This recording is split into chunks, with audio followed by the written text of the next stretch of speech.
This week on the Myths and Legends podcast, it's a Halloween episode, and at the end of the show, I'll tell an extended ghost story of sorts about this week's creature. Before that, though, I'll be talking about the strange, semi-historical phenomenon of doppelgangers, ghostly doubles of ill omen that will either signal your impending doom or be really mad at you for staying in bed drinking beer instead of going to work.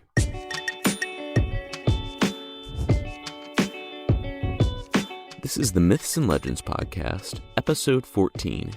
Do not go gentle into that good night.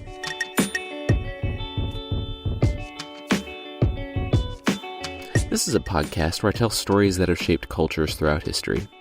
Some are incredibly popular stories you think you know, but with surprising origins. Others are stories you probably haven't heard, but really should. Today we're taking a short break from the saga of Ragnar Lothbrok to do a Halloween episode. I thought about telling ghost stories, but I'm personally not a fan of a lot of the sadistic or overly bloody horror, and when it comes to myths and legends, it can be tough to find the stories that are both creepy and where you don't see the conclusion coming from miles off. That's why I like The Boy Who Drew Cats so much a few episodes back. I'm a much bigger fan of those things that exist in the in-between spaces between reality and fiction. You know, like a legend. The things that could be real are the most creepy. That's why I'll be telling stories about real-life apparitions. I'll be telling the story of doppelgangers, an ominous, ghostly double of a person that supposedly foretells their doom. What I find the most bizarre is that these apparitions have their roots in real life. Several prominent historical, political, and literary figures have seen ghostly doppelgangers of themselves or their loved ones, including Abraham Lincoln, Queen Elizabeth I, Catherine the Great, John Donne, and Percy Shelley. The word doppelganger is a German one, and it means double goer or double walker. When you think of a doppelganger, you probably think of a twin, particularly an evil one, like Spock with a goatee. As it turns out, the actual idea of a doppelganger includes that conception and so much more. It's an ancient belief from many, many cultures that maintains that everyone has a ghostly double. There are variations on the belief, but one conception that is carried over from many cultures has been that if you, or someone you know, sees your doppelganger, then that is a bad omen. It usually foretells death, but it can also mean bad luck or misfortune. In the light of all the things I've talked about in this podcast, the idea of a doppelganger isn't that weird. What I find ominous, though, about doppelgangers is that so many prominent people in history have seen their ghostly doubles of themselves, or someone they cared about, before they met with death or extreme misfortune.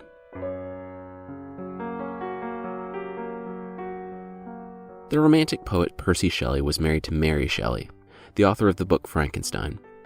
And when I say Romantic poet, I mean that he was one of the key poets of the Romanticism movement, one that lauded the natural world, the mystic and the supernatural, individualism, and other things. It wasn't focused at all on love poems.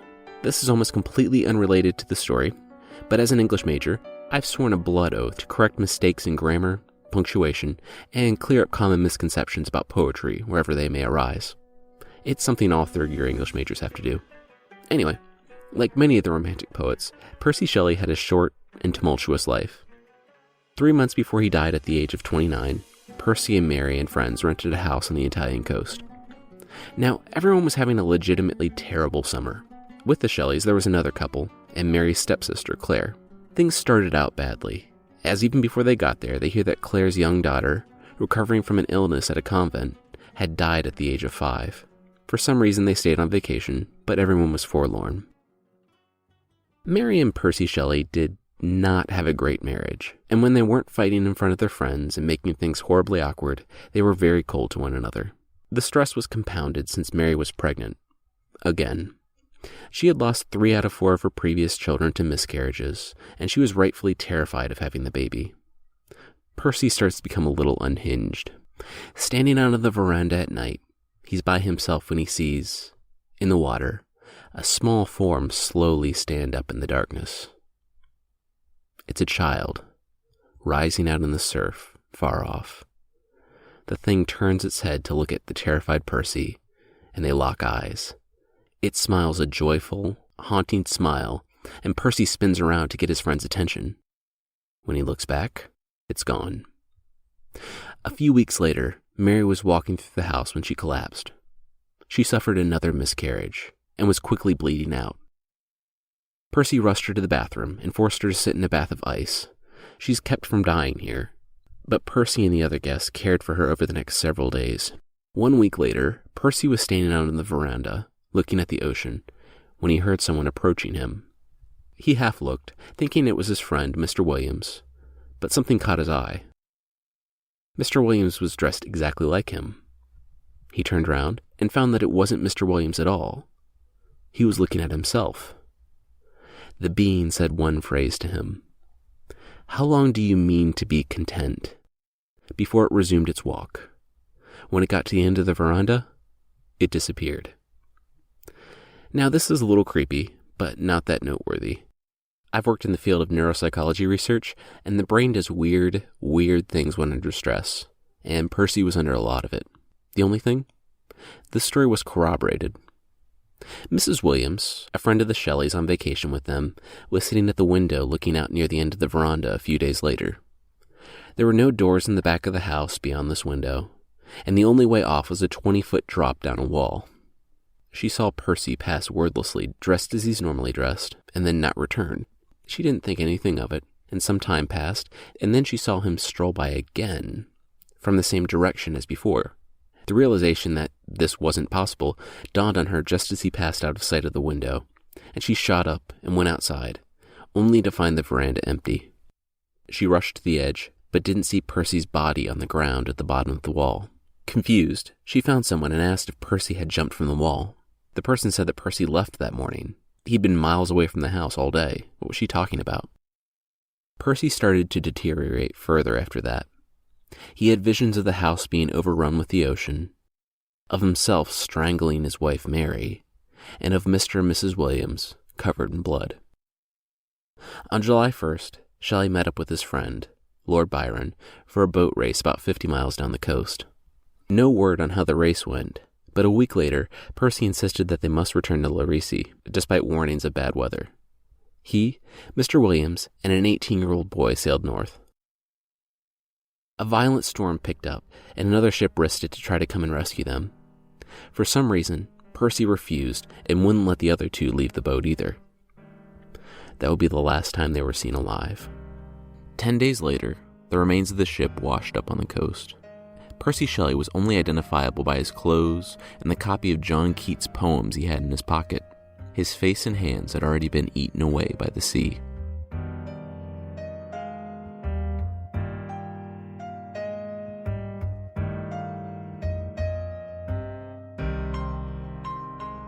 Now, Percy Shelley was a very capricious, emotional, and imaginative man. And I'm not a psychologist, but I think it's safe to say that he suffered from some sort of mental breakdown toward the end of his life. Combine that with the stress of losing a child, nearly losing your wife, and the fact that he may have been suicidal to begin with, and the whole doppelganger thing isn't really that surprising at all. It would be some weird historical oddity if he were the only one, but he wasn't. Abraham Lincoln, the 16th American president during the American Civil War, was standing at the mirror one evening and sat down. There, behind him, appeared a chalk-white vision of himself. He stood up and turned around, and nothing was there. Looking at the mirror, it was gone. He sat down again, and again it appeared. Standing up, it disappeared. He went and lay down on the bed, convinced that he must be tired. And there it was, this pale, ghostly version of his face, watching him as he slept. Days later, he returned to the room. He had to try it again, and sure enough, when he sat down, it appeared. The somber, ghostly form just stared at him. It wasn't mimicking his actions or anything. Lincoln rushed to show his wife. He came back into the room, sat down, but the face wouldn't appear. Try as he might, from here on out, the ghostly double in the mirror would never reappear. He told his wife all about what he had seen, and she actually believed him. She said, offhandedly, that she thought it was a sign, that Lincoln would be elected to a second term, but since the doppelganger was so pale and deathly, that he wouldn't survive it. As we know, on April 14, 1865, just 1 month after giving his inaugural address for the second term, Lincoln was shot and killed. He wasn't the only head of state that had seen his doppelganger. Not much exists on Queen Elizabeth I running with her doppelganger. She went into her bedroom one evening to find someone in her bed, pale as death and barely breathing.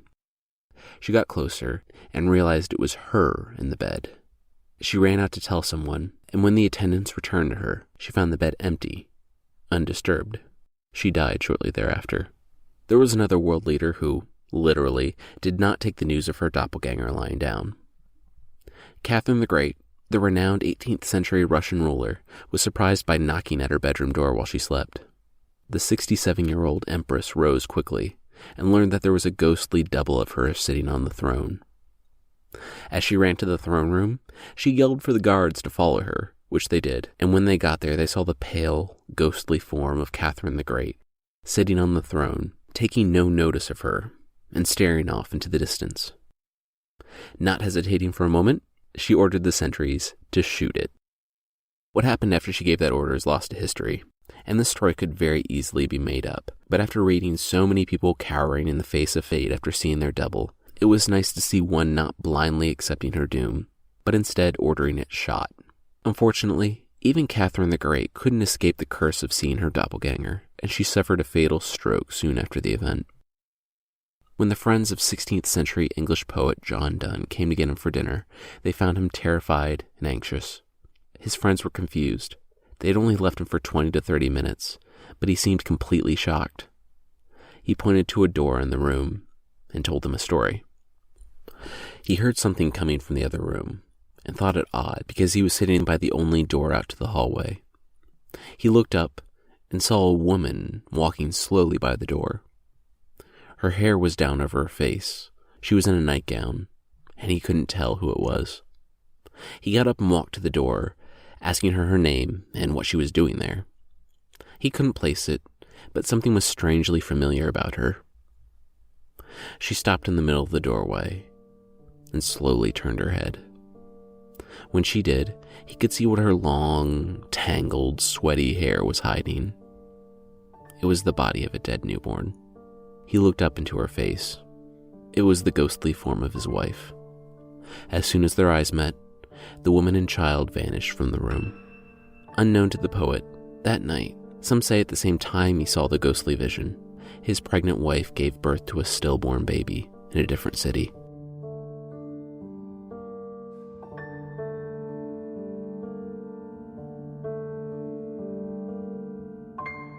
Like I said before, there are a lot of variations in the belief of doppelgangers. The German dramatist and poet Johann Wolfgang von Goethe was actually calmed by his doppelganger. He left a woman one evening and was riding along the road. In the fog up ahead, he saw a figure approach on horseback, and before he saw the man's face, he noticed the clothing. It was a gray suit with a gold trim. When he passed by him, the man didn't greet him, but looked at him directly in the eyes. Johann was looking at himself. The being passed by, and when Johann recovered, he turned around, but the man was gone. He didn't feel scared, but reports being strangely comforted by the apparition. Time passed, years actually, and he forgot all about the event. He got dressed without thinking about it one night, and set out that evening to travel the road back to meet the woman.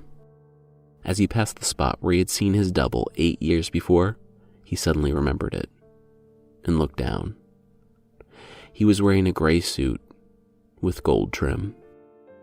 There have been more modern stories of doppelgangers.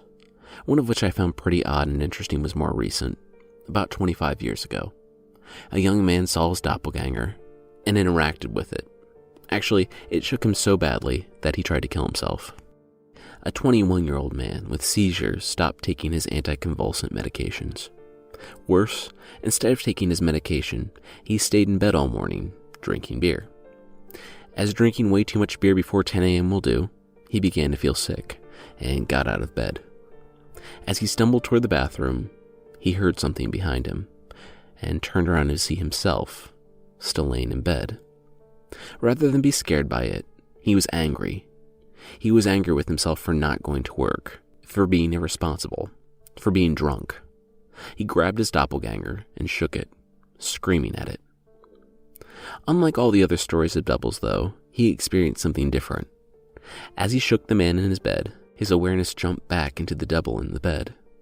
He was immediately terrified, experiencing a double of himself shaking him and yelling at him.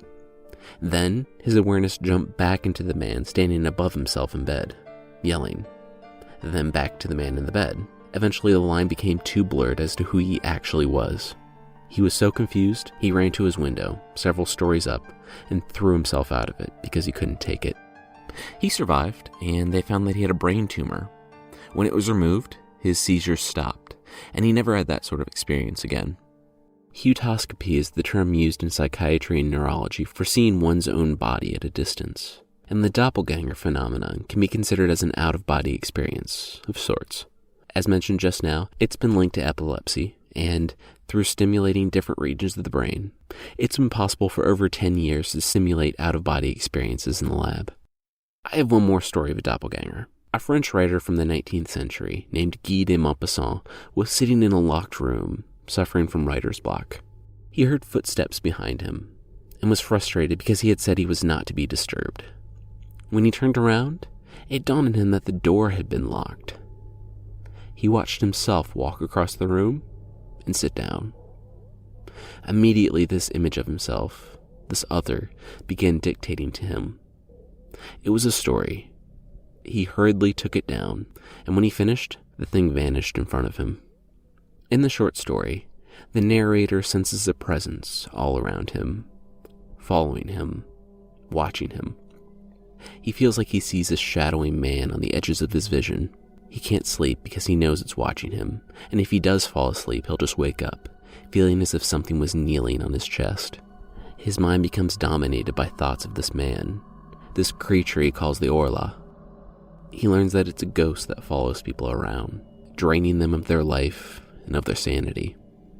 He feels so lost and possessed by the end of the story, and he decides that he cannot kill the creature. He must kill himself. In the time that followed writing this story that had been dictated by his doppelganger, Guy de Maupassant, the author, experienced a sharp decline in his mental health. He constantly wanted to be alone and became very paranoid and fearful of death and persecution. He died in 1893 in an insane asylum after attempting to cut his own throat 6 months prior, meeting a similar fate as his protagonist. Now, the stories of the doppelgangers are interesting, but you have to take them with some pretty hefty grains of salt. Some of the people who saw them were under extreme stress, were mentally ill, or constantly thinking about death. Or, in the case of Percy Shelley, all three of those. Lincoln, I've recently learned, was very superstitious and was always looking for signs and omens. Also, some old mirrors just produce doubles, and it took years after he supposedly saw his double for him to meet his end. There's the out-of-body epilepsy explanation, but that's not really applicable to the wide range and types of people that have experienced the phenomenon. And as much as I like the neat presentation of Guy de Maupassant's story syncing up with his experience with the doppelganger and his eventual fate after meeting a shadowy man that followed him through locked doors, it's all a bit too neat. I think it's a bit too easy to look for significance here. Guy de Maupassant was very mentally ill towards the end of his life, and since he not only wrote the story, but was the only source on his doppelganger coming to visit him, I think it's safe to say that it seems likely that these could be the delusions of a man slowly losing his sanity.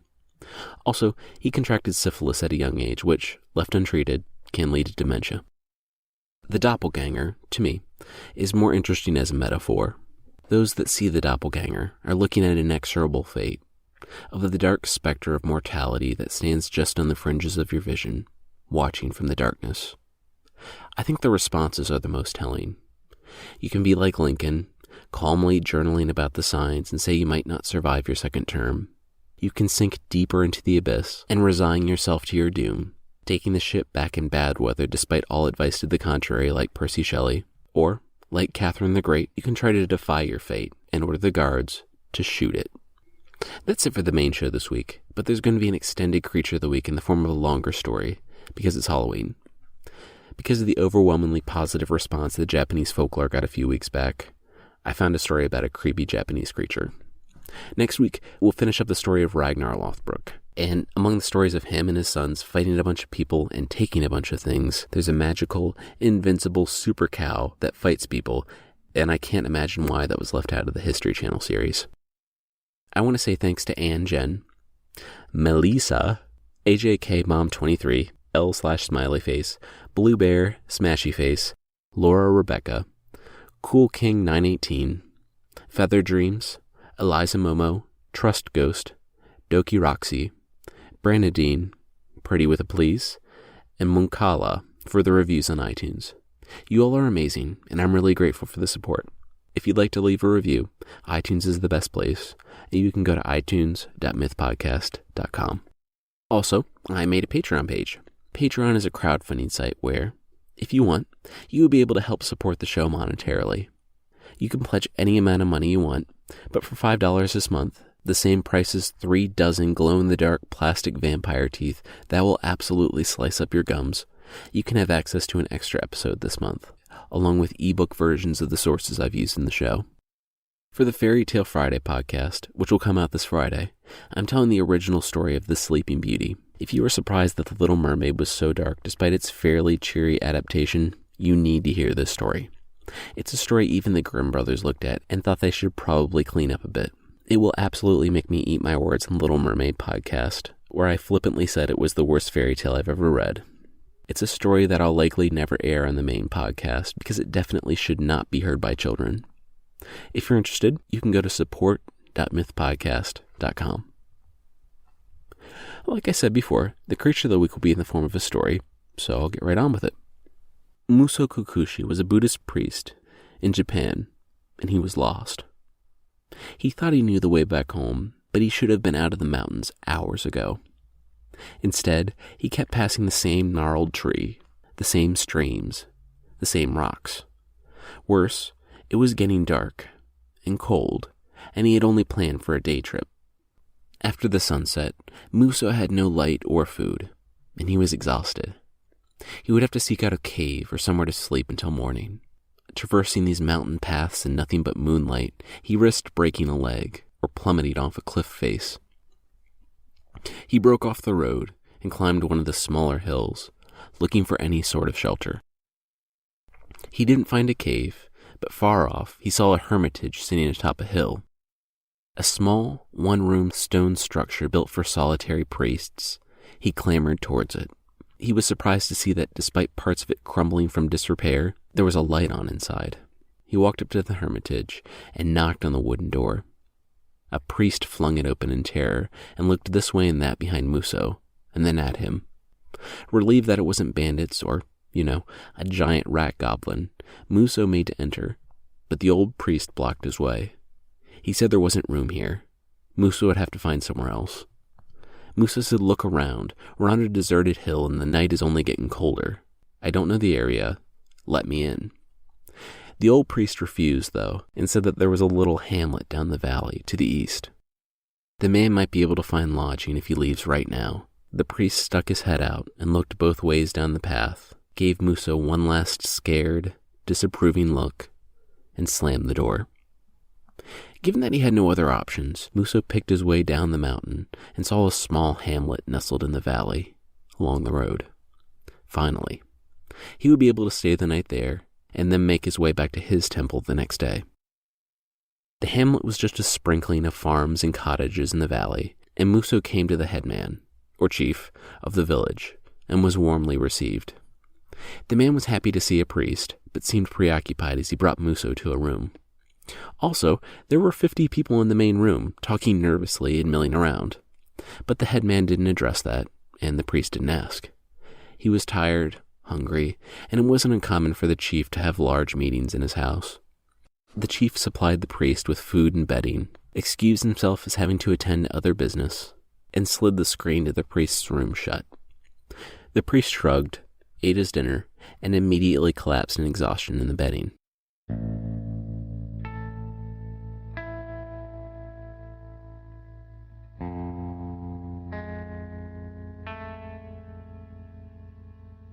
Shortly before midnight, he snapped awake. Weeping? Someone was crying a few rooms down. It was a deep, painful wail, and the priest briefly considered getting up to investigate before trying to go back to sleep. It was then that the screen slid open, and a young man came in with a lantern. "Get up. We need to go." Still half asleep, the priest was confused, but the boy was insistent. "There's been a death," the boy said. "We need to go, now." "Death? What death?" The boy glanced around nervously, but slowed down and explained things to the priest. It had been his father, actually, and had died earlier that day. That's why there were so many people in the main room when the priest arrived, but they didn't want Musso to feel bad. It was obvious the priest was tired, and he had gotten lost in the mountains. It wasn't any trouble to give him lodging, and just because they had lost someone didn't mean that they had to refuse a kindness to a stranger. Now, however, they needed to leave. The village had already been cleared out, gone to another one 3 miles down the road, but in the hubbub they almost forgot about the itinerant priest sleeping in one of the back rooms. The priest was still confused, but the young man was getting more and more nervous, looking down the hall toward the room with the body of his father. Strange things happened in this village after a death. Dark things. He didn't have time to explain, but it had been this way for years. The young man grabbed Musso's arm and said that they didn't have any more time. They needed to leave now. As he was dragged out into the hall, Musso asked if anyone had done a funeral service on the body, and the boy said of course not. There hadn't been time. Musso pulled his hand free. He said that he would stay with the body and perform the funeral rites. Whatever strange things happened here, it didn't worry him. He didn't say this, but whatever superstition these people had wouldn't chase him away in the night. The boy fought an urge to run, but looked to the ground and thanked the priest. The boy nodded, turned, and left the house. In minutes, Musso was the only one left in the village with the corpse. He went to look at the body. It was shrouded and laid out on the floor with candles and offerings all around it. Musso, though tired, went to work reciting the service and performing the funeral ceremonies, and then he began meditating. He stayed that way for a long time, into the small, silent hours of the morning, until he had to relieve himself. He stood up, shook out the stiffness that comes with several hours of sitting, and went out of the house. It was surprising, the priest thought to himself, how silent the night was. Not just that he didn't hear the usually omnipresent sounds of people, but even the wildlife was quiet. The village sat lifeless, quiet as a tomb in the moonlight. As he walked down the hall towards the room with the corpse, he was lost in thought, and as he turned to enter the room, almost walked through the sliding screen. That's weird. He didn't remember closing it. He moved to slide it open, and something caught his eye. It was a movement in the candlelight, but too dark and too long to be just a flicker. He froze. In the shadows the candles cast on the screen, he saw the reason the villagers had fled. It was a shape, human-like, but large and monstrous, and he saw it lurch noiselessly across the room until it stopped, hunched, above the shape of the shrouded corpse. Then, it began eating. Musso never heard the creature, but he heard the sound it made on the body. It bit with its mouth and tore with its hands, shoving down mouthfuls of the corpse. It ate eyes and bones and organs and clothes, everything, even the shroud. Musso stood there, frozen. The thing didn't know he was here. It even turned and ate the offerings that had been left. Then, satiated, it stepped back and vanished. Musso waited another few minutes before sliding the door open, but when he did, he just saw an open window and a bare floor, only a few scraps of the clothes and some smears of blood left where the dead man had been. He knew what it was. It was a demon, a Jikiniki, one of the hungry dead, cursed with a compulsion to consume corpses. During the night, it had an insatiable hunger for human flesh, but during the day, it looked just like a normal person. It could be anyone. Musso searched the corners of the room and strained out the window to see if he could see it, but there was nothing, only the dark, empty village. He stayed in the empty room until first light, and then went outside and waited for the villagers to return. After they had eaten, he sat talking to the young man, whose father died, the one that he talked to the night before. The young man apologized for what happened on the previous night. He was scared, and he felt like he needed to get out of the village immediately. No one was surprised by what Musso had seen. They all guessed that it was one of the demons that haunted their village. Musso asked why the local priest didn't do funerals, why he hadn't done a Sagaki service to banish the demon. It's a fairly simple service, and it should stop the Jikiniki. Local priest? There is no local priest, the young man said. Musso explained the previous night how the man up in the hermitage had directed him towards the village, and the young man shrugged. He's lived there his whole life, and he didn't know of a priest, but there could be one up there who kept to himself or something. He didn't do anything in the village, though. The young man thanked Muso for doing the funeral last night, gave him enough food and water for the journey home, and showed him the way on the road. He was grateful for all Muso had done, and the young priest set off, leaving the village behind. He walked until he was out of sight of the waving people in the village. Muso had gotten a strange feeling from the young man, of his tacit acceptance of the situation, of his unwillingness to consider finding the old priest and doing the service. It would add a few hours to his trip, but Muso wanted to visit the old priest again, and they could complete the ritual together. They could free the people from this horrible curse. He doubled back and stepped off the road, climbing up the hills and the valley towards the priest's hermitage. Muso knocked on the door, but heard nothing. He knocked harder, but still silence. He noticed the door moved with his knocks, and he pushed it open. Inside, there was blood. Small smears on the floor and the walls, like he had seen the night before in the room with the corpse. The place was cluttered and cramped, and one of the walls was crumbling so much that Muso wondered how the old man didn't freeze to death in the winter. His eyes went to the bedding on the floor, and there was more blood and scraps. Then he heard a groan, and, in the opposite corner, he saw the crumpled form of the old man. He went to the man, who had blood all over him, and Muso shook him awake. The old priest scrambled to his feet, barely acknowledging Muso's presence as he set some logs on the banked fire, and they started to catch. They sat in silence, and the priest brought the water to a boil. "So, I suppose you saw it last night," he said. Muso nodded. The old priest said it had been there for as long as he could remember. It comes and devours the dead in this district, without fail. Muso asked the man why he hadn't done the Sagaki ritual, to dispel the thing. The old priest cast his head down in shame. He said he forgot the ritual long ago, if he ever knew it. Muso looked at him, looked at the hermitage. He hoped this accusation was wrong. "You haven't done it because you can't, right? It's not that you don't know it, but the creature, it's you." The priest made a stern face, but only held it for a moment. The old man broke down in tears and doubled over. Muso helped him back up to sit, and the old man wept while the tea finished. Muso poured them some, and the old man started talking. It had been so long. He had this curse, this hunger at night, and he transformed into that thing. He couldn't control himself, but he was consumed by the hunger for dead human flesh. He would transform, and then he had to find them and eat them. He was disgusted with himself. He hated that he did it. But it was a fitting punishment, he admitted, for the life he had lived. The old man had been a priest in that region generations ago. He remarked that it was sparsely populated now, but at that time it was desolate. People would send loved ones to have funeral services performed on them from far, far away. The bodies would arrive in nice clothes, with nice things with them as offerings. The priest was less interested in his duties than all the things he could steal off the bodies, and he became quite rich, either from keeping the things or from selling them on his travels.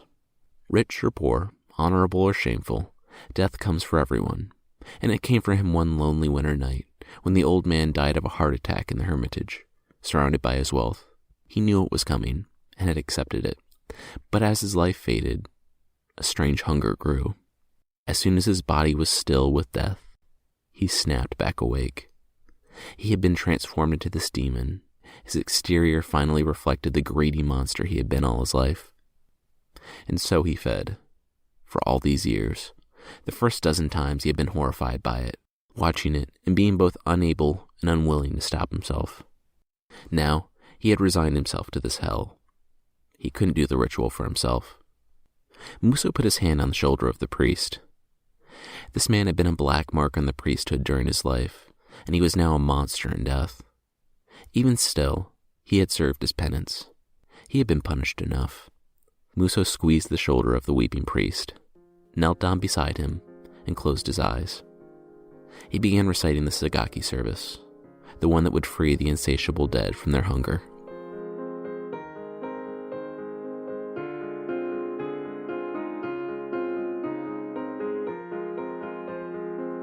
He finished whispering the last of the service and, suddenly, felt a breeze on his face and saw the sunlight through his eyelids. He opened his eyes and was blinded by the sun. He was outside. As he slowly saw what was all around him, he felt himself kneeling in the grass, and his hand wasn't on the old priest, but stone. He looked around. He wasn't inside the dilapidated hermitage, but surrounded by what was left of its foundations, their tops worn and weathered by centuries. No one had occupied this place in years. In the middle, where the priest had been sitting, was a headstone. Muso smiled a melancholy smile and tore the moss away from the final resting place of the priest. The date of death was hundreds of years ago. So ends the story of Muso and the Chikiniki. The Chikiniki is basically what you saw above, but be warned. It's not just priests that can turn into this thing, but anyone that is excessively greedy, selfish, or impious in life. So next time you feel like being too greedy, and, not just a little greedy, consider if you want to look like a zombie and be cursed to consume corpses after your death for hundreds of years, until a Buddhist priest happens to get lost in your region and set you free. Also, I'm guessing that everyone but Muso saw the hermitage as a moss-covered priest's tomb, and only Muso could see the old priest until he dispelled the Chikiniki part. That's just a guess, though. Muso finding himself at the tomb of the old priest, having freed him from his punishment, is a nice image to wrap the story up on, but it doesn't bear up to a lot of scrutiny. The priest had obviously been dead the whole time, and Muso and the corpses very clearly interacted with the demon, but no one in the village could see the priest? And could they see the Chikiniki if they were in the room? Let's all not think too much about it. And, just to clarify, it was that the priest had been dead for hundreds of years, and that was his actual tomb that was revealed when Muso set him free from the demon. It wasn't that Muso was transported a couple hundred years into the future. Anyway, that's it for this week. The theme song is by the band Broke for Free, and the Creature of the Week music is usually by Steve Combs. Links to the other music I used are in the show notes. Thanks so much for listening, and I'll see you next time.